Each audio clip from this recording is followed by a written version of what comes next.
Anong ibon ba ang pwede i-trade ng Certificate of Wildlife Registration o yung tinatawag nating CWR holder? Mapagpalang araw mga kahabi, welcome po sa ating YouTube channel, Olen Aviary at iba pa. Ang topic natin at ang content natin ay regarding po sa buhay ng ibon. So, last previous videos ko mga kahabi, ang topic natin yung authority ng mayroong isang Certificate of Wildlife Registration holder o yung CWR holder. Ngunit, maraming mga kahabi natin ang medyo hindi pa nauunawaan yung authority at hindi pa naunawaan kung anong ibon ang pwedeng i-trade. So yung topic natin ngayon ay dagdag natin sa ating topic kung anong ibon ba ang pwedeng i-trade ng CWR holder. At sagutin din po natin yung katanungan ng ating mga kahabi. Dahil sa ang akala ng iba na pag CWR holder tayo ay pwede na tayo mag-trade ng mga species na mga ibon. Ngunit pag CWR holder tayo mga kahabi ay meron lamang tayong mga limitasyon ng mga species ang pwede nating i-trade or ibenta. Hindi po lahat ng mga species ay pwede nating ibenta. Ngunit dahil dito sa ating topic at ating content ay bibigyan ko kayo ng papyaw kung bakit nga ba nagiging limitado yung pagbebenta natin ng mga ibon. So yung basahin muna natin yung tanong ng ating kahabi na si SKL Aviary. Kasama din ba ang Sun Conure set sa mga pwede nating ibenta gaya ng Indian ringneck bilang CWR holder? Para malinaw din, di kasi nabanggit sa video At ganun din yung katanungan ng kahabi natin na si Melchor Adventula. Sir, ask ko lang paano kung nakabili ako ng Alps 2, 4 na piraso, may papel para makakuha ng CWR. Kaya lang meron akong 40 piraso na ibon na walang papel. Ano ang gagawin ko? Salamat sa sagot. God bless. At sa last but not the least, ang katanungan ng ating kahabi na si Junior Prin. Tanong lang, ano po bang ibang ibon na kasama sa exotic birds? Sa explanation mo at sa ang nakalagay sa list na binasa mo, cats, kakatail at pinches lang kasi ang nabanggit. Salamat sa reply. So, ito yung mga katanungan ng ating kahabi at medyo hindi pa nila nauunawaan kung ano nga bang ibon ang pwedeng i-trade ng CWR holder. So, hayaan nyo muna ibahagi ko sa inyo ang konting paglilinaw pa kung bakit nga ba limitado lang ang pagbebenta ng CWR holder. So, non-threatened, non-CITES. Ano ibig sabihin nito? These are generally allowed for trade, but you should confirm with your local authorities regarding specific rules and regulation requirements. Example, include some pinches, budgerigar, and kakatail. So, ang inaalaw sa atin mga kahabi bilang isang Certificate of Wildlife holder o CWR ay yung non-threatened, non-CITES species. So, mayroon po kasing dalawang category ang pinapatupad sa atin kung saan po napapabilang ang ating mga ibon o yung species, yung CITES category at yung mga non-CITES category. Tapos yung non-threatened, yung hindi po mapanganib sa wildlife o sa buhay ilang o yung mga species natin. Non-threatened na non-CITES lamang. So, dapat doon naunti-untian natin nalilinawan kung saan napapabilang ang ating species o yung ibon na ating inalagaan. Kung ito ba ay napapabilang sa CITES or non-CITES. So, dito sa ating topic ay non-CITES lamang po ang pwede nating ibenta or i-trade. Ngunit, kailangan pong i-confirm pa natin sa local authorities. Sino ba yung local authorities regarding sa rules and regulations sa pagbebenta natin?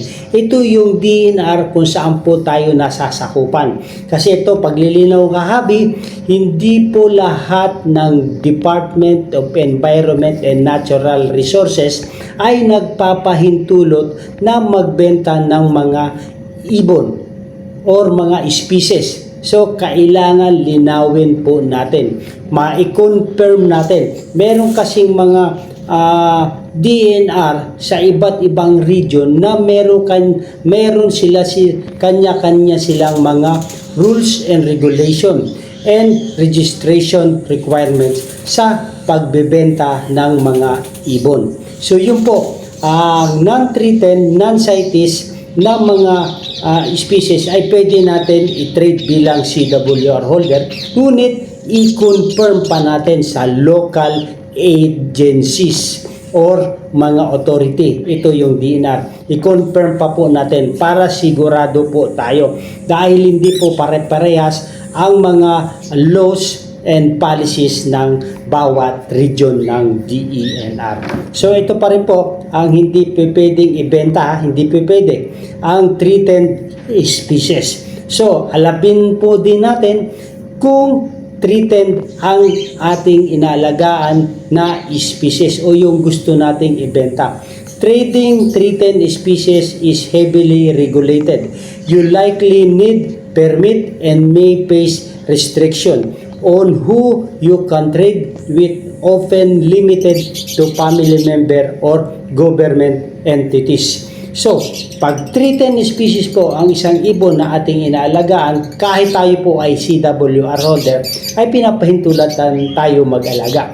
Ngunit, ang pagbebenta po o yung pagtitrade ay hindi po inaalaw. So, pag threatened species po ang ating inaalagaan, ay hindi to pwedeng i-trade or ibenta natin. Kailangan pa natin ng mga permit para natin maibenta ito. At kung maibenta natin ito, na tayo CWR holder, ay meron po tayong kakaharapin na kaparusahan pag tayo po ay nahulihan. So yun po ay isang paalala mga kahabi ha. So non-threatened, non-CITES lamang po ang ating pwedeng i-trade. Local regulation. Ito ang pinakamaganda. Always check your local department website, e.g. the Department of Agriculture, Fisheries and Forestry in Australia, or the Department of Environment and Natural Resources in the Philippines for specific regulation about trading birds. For example, sa Australia po requires a license to trade native birds commercially. So, ito po ay isang paalala sa atin. Kailangan lagi po nating i-check sa website ng DNR. Tayo po ay mga Pilipino, nasa Pilipinas tayo. So, i-check natin sa website ng DNR at tayo po ay makipagsangguni sa mga trading birds na inaalaw sa atin.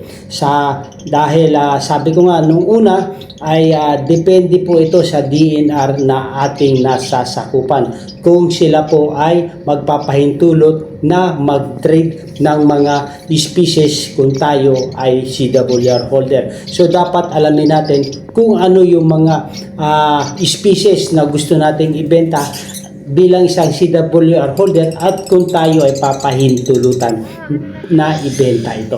So paglilinaw po mga kahabi, dahil sa halimbawa sa Australia, kailangan ng requirements ay meron silang license to trade native birds commercially. So ganun din po sa atin. So bilang tayong CWR holder, ano ba yung ating authorities na mga species na pwede nating ibenta? So, kailangan makipagsangguni tayo sa local agency. na nasasakupan nitong ating pinag-uusapan regarding po sa buhay mag-ibon, ito yung DENR. So, yun po mga kahabi, para nalilinawan tayo kung anong mga ibon ba ang pwede i-trade bilang isang CWR holder. So, ito pa po ang isa, yung online trading. Ito, mga nauuso to mga kahabi sa ating pagbebenta, yung online trading. If you're trading online, ensure the platform allows the type of trade you're conducting and that you're comply with all relevant regulation. So, kung tayo po ay nag-online trading, siguraduhin lang natin na yung platform na ating ginagamit bilang online trading ay allows sa atin yung pagbebenta through online. Tulad sa Facebook, maraming nabablock na mga groups dahil hindi pinapahintulutan ng FB ng pagbebenta doon. So, kailangan alamin natin at maging maingat tayo sa pagbebenta through online. Dahil mahigpit na rin po si Facebook ang social media regarding po sa ganitong online trading. So, yun po ay isang paalala mga kahabi para sa ating pagbebenta ng mga species bilang isang CWR holder. So, narito naman po ang mga example ng ating mga ibon na pwedeng ibenta under a certain condition. Example of birds that may be allowed for trade under certain condition. Ito yung finches. Certain species of finches like the chestnut munya, nutmeg munya, red abadabat, white-breasted munya, and others. So, itong mga finches kahabi ay napakarami ng species na to.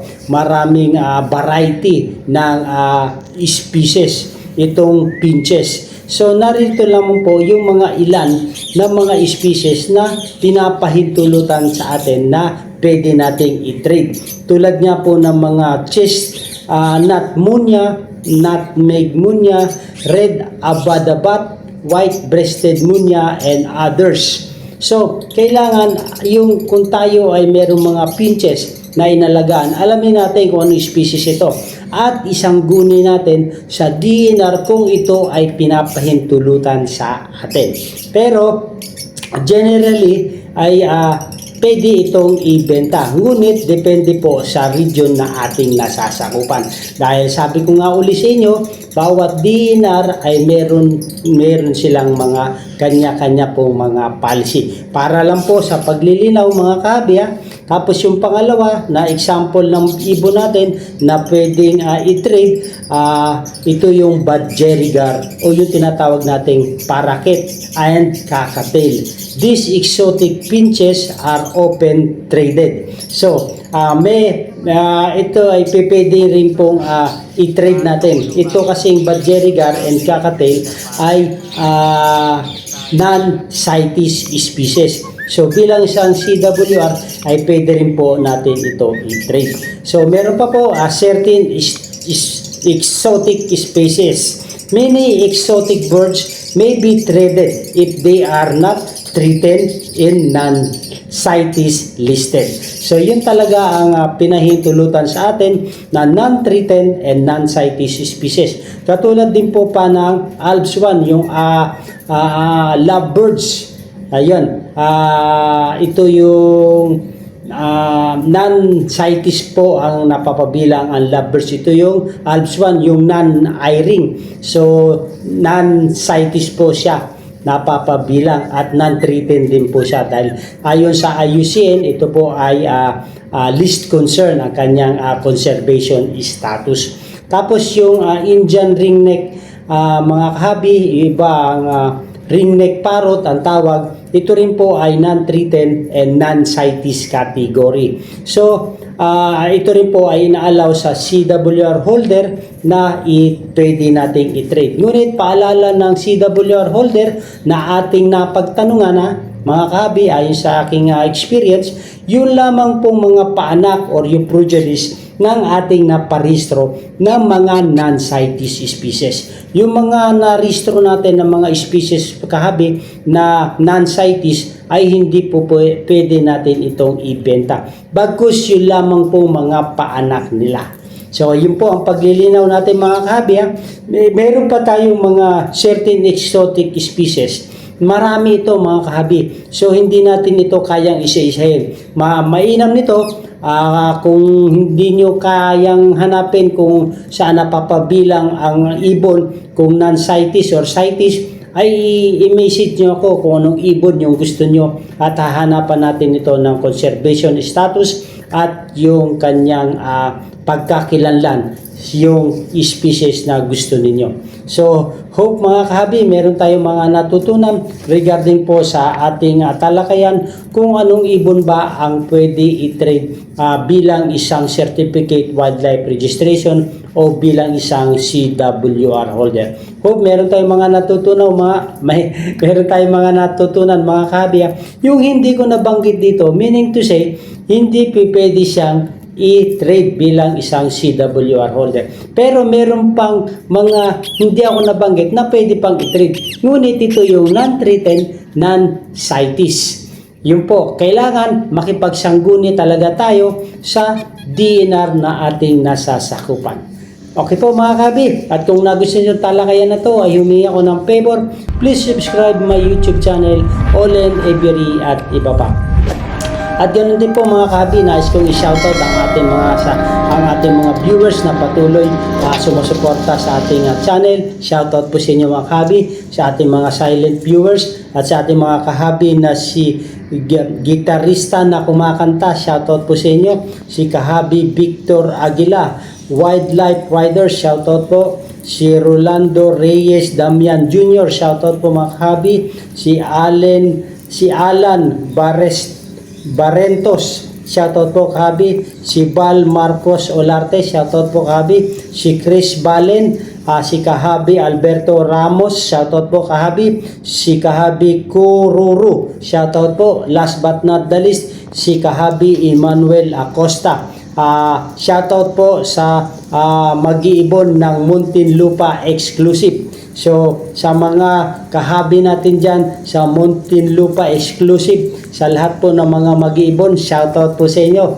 Maraming salamat po sa inyong patuloy na pag-maintain ng ating mga nakakahiligan. Ito yung buhay mag-iibon. So, kahabi Manuel Acosta, shoutout po sa inyo. Maraming salamat. Maganda ang buhay pag meron tayong kaalaman kung ano nga bang pwede nating ibenta or i-trade bilang isang CWR holder. Mabuhay and God bless. Thank you for watching.